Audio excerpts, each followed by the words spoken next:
Hey, I'm Hannah Roy, and welcome to Fit, Faith, and Flourish, a place for Christian women to learn to live a healthy lifestyle, prioritize their faith, and flourish as a woman of God. We talk a lot about Jesus, and then some more about relationships, business, and simply living a joy-filled life in the world we live in. I am so thankful you're here, and I pray that this episode touches you. Let's get into it.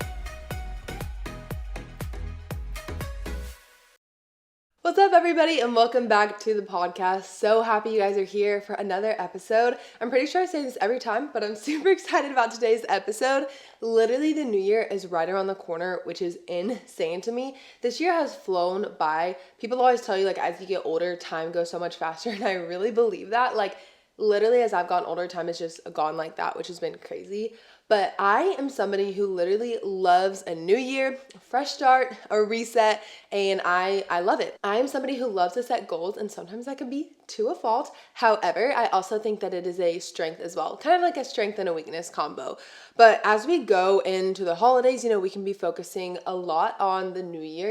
Everything I'm hearing literally everywhere, 2024 this, 2024 that, which is awesome. However, you got to think about the fact that we still have a few weeks left in 2023. We still have time to make an impact. We still got things to do in 2023. And so we don't want to forget that we still have things to do. We still have people to see, goals to reach, and ways to honor God in 2023. I'm somebody who really looks forward a lot. I'm somebody who can tend to kind of want that next thing, getting ready for the next big thing or that next big goal I want to reach, and constantly looking towards the future.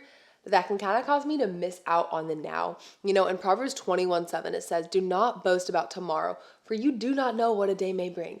We do not know what a day may bring. We are not promised tomorrow. Finish out this year strong. Finish out today strong.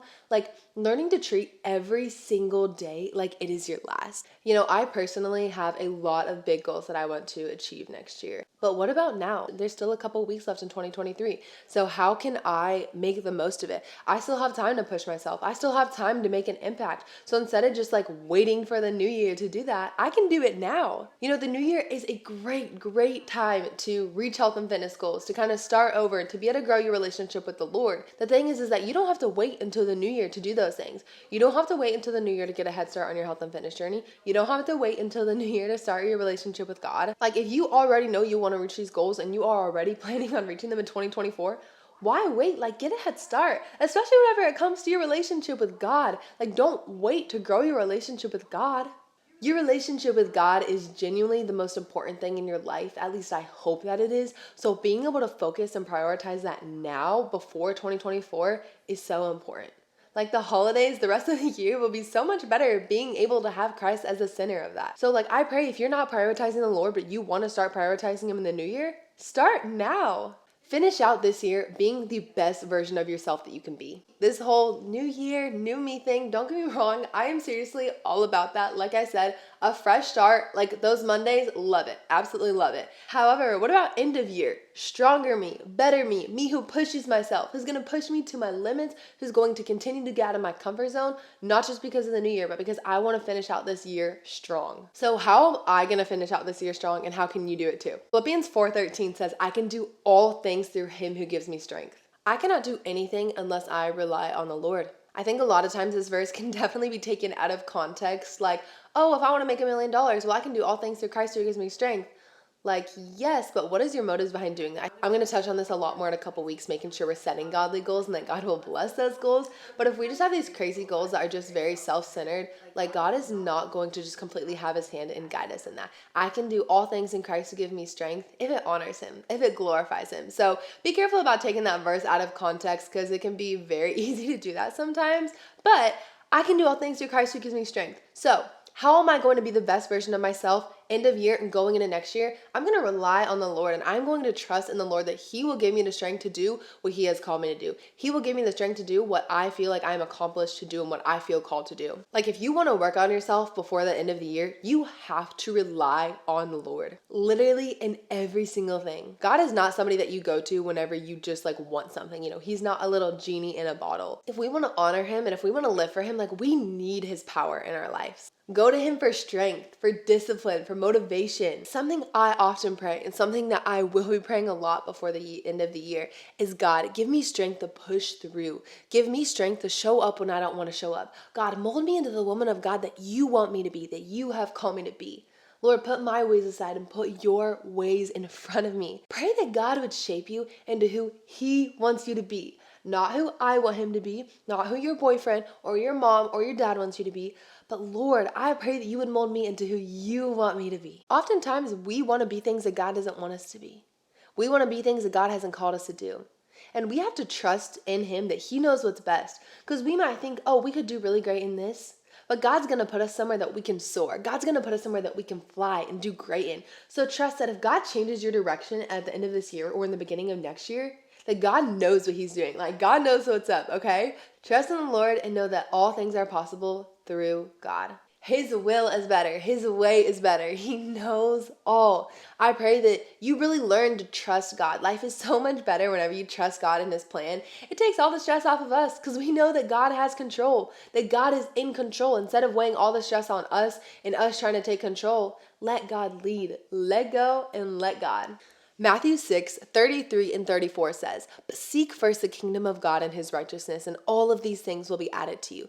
Therefore, do not be anxious about tomorrow, for tomorrow will be anxious for itself. Sufficient for the day is its own trouble." To finish out this year, I have to seek Jesus. I have to put Jesus first. I have to seek his will, asking him, Lord, what do you want for me? Lord, help me to put my wants aside and seek your will.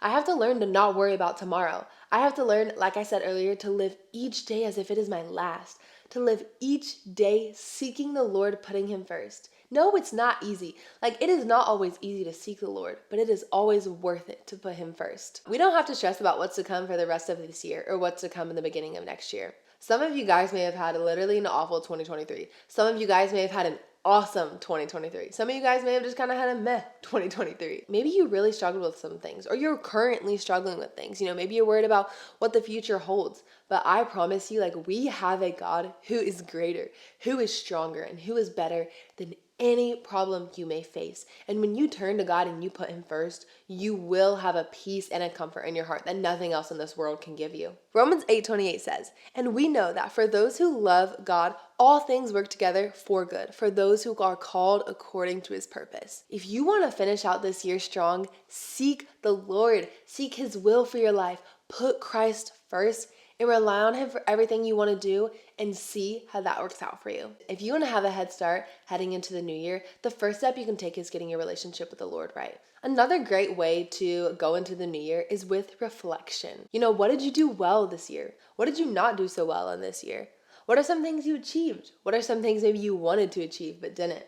I think reflection is so underrated. Reflection allows and brings room for growth. If you don't reflect on the things that you have or haven't done, if you don't reflect on the goals that you set, how are you going to grow? There's not a ton of room for growth if you don't ever do any reflection and reflect on the areas that you need to grow. I personally like to do a sort of monthly reflection. So basically at the beginning of each month, I will set some goals and intentions for the month, maybe actual goals or also just things that I want to work on. I try to be more specific rather than just generic, but sometimes, with intentions, they are a little bit more generic. But it's really, really been helpful for me this past year to kind of start my month off doing that. That has actually helped me so much. So basically what I do is I sit down, I write out some goals and intentions, and then I pray over them. Then the next month I go back over those goals and intentions. I reflect, I see what I did good, I see what I did bad, and then I set more goals and intentions for the next month. Being able to take that time and reflect has helped me to grow so much, has really helped me to realize, okay, I'm doing really good in this area and I'm not doing so good in this one, and it has helped so much. And also having people around you that want to better themselves, that want to grow, that are able to keep you accountable, that are able to encourage you, I have loved just being able to have my husband, I want him to be able to push me. I want to be able to push him. We are called to make each other better people, whether that's your significant other or your siblings or your friends. Get people around you who will push you to be a better you. And reflect with your friends. I think that's such a fun thing to do, is friends who want to grow together and things like that. Just being able to sit down and reflect, and being able to be open and honest with each other of yeah, I really didn't do this good. What an opportunity to grow a relationship whenever you guys are just being open and honest with each other. But being able to do that reflection each month has helped me reach more goals than I literally ever have, has helped me to grow more than I ever have. And also, the thing I do want to stress is that it's not just me setting my own goals, my own intentions of things I want to do. Like, of course, some of them are things that I want to do, but I'm also making sure that God is at the center of that my goals honor Him and grow our relationship closer together rather than further apart. Since this last year, I've reflected more a lot on my actions and things like that. I've also been able to see a lot of areas that I've failed in. And failure is part of life. Failure is part of the journey. And I think it's something that can be really looked down upon. But failure does not have to be a negative thing. Like, we are going to fail. If we want to achieve things, like if we're going to achieve high goals, failure is all a part of it. And so instead of letting my failure get me down and make me just feel disappointed in myself, I let it push me. I'm like, no, like I know that I can do better than this. I know that I can do better next time. Allowing my failure to push me rather than bring me down, being able to make that mindset shift of looking at failure as a positive thing can really help you achieve the goals and intentions that you want to achieve. So recognizing my failures and my flaws is really important, but also being able to recognize my wins. I also think that recognizing your wins and accomplishments is also underrated. Sometimes we can be so hard on ourselves and only recognize like the negative things that we're doing, but it's also really important to recognize the good things that you're doing, the things that you achieved.